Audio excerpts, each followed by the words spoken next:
Hello everybody, I'm going to make what I say it's going to be a short video. Usually ends up long, but I'm going to try to make this as short as sweet as I possibly can.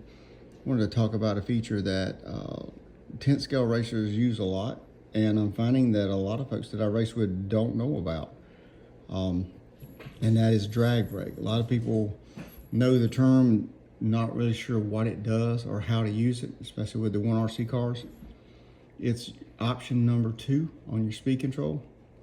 You have various levels of drag brake. The most I've ever used, I've got all the way up to level 4 to 5, which is pretty extreme. Most times you're going to use this, you're not going to use this on big sweeping tracks. You're going to use it on tracks where you have a real tight infield, pretty much like most 1RC tracks, where the car is doing a 180 really quick. And it's just hard to get the car to turn in as good as you need it to and still get it to come off the corner, because you have to have the car so loose to get it to rotate that it doesn't want to drive up off. And so what we do is we set the drag brake on the car, and what that does is when you lift off the throttle, it's gonna basically be like hitting brakes in your car. It's gonna throw the weight to the front end, make the front end grip. The car is gonna turn real hard, and you're gonna try to drive it off, which means you're gonna have to put wedge in the car to get it to drive off, but the brake's actually gonna make the car feel free into the corner.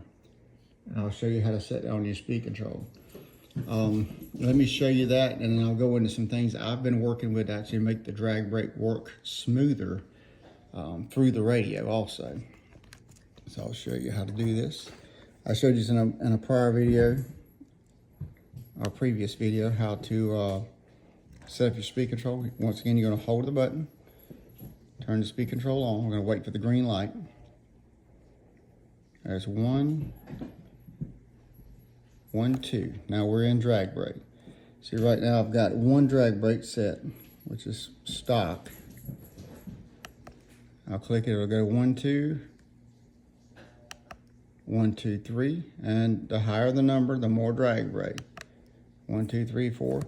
Now see on 40, that's going to be a lot of drag brake. That's really going to bring the car down. It's going to feel like almost like it sets in a hole, and then you can drive it up out.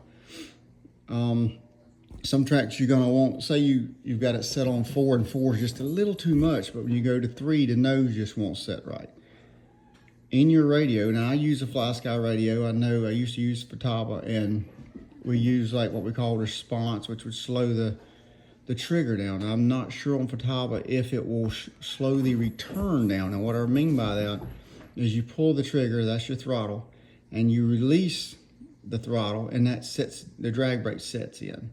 You can actually slow the release down so that when you say you're on a 4 and you really need a 3.5, you release your throttle, it slows that brake down a little bit so it doesn't hit quite so hard.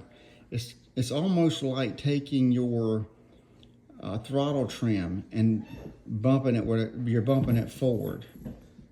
It's kind of got the same effect, but you can do it more drastically, or have more effect, is what I'm saying. So that'll smooth your drag brake out some. But you get out on your track, set your drag brake to 1, go out and try it, and set it to 2 and see how it feels. Just see how the car's getting in the corner. And then you can start working your setup and everything together. It's just another tool to make you just a little faster. I hope this helps. If you got any questions, just leave them below there, and I'll try to answer them for you. But once again, thank you for tuning in. And if you like this kind of content, just like and share, and we'll keep it coming. Thank you.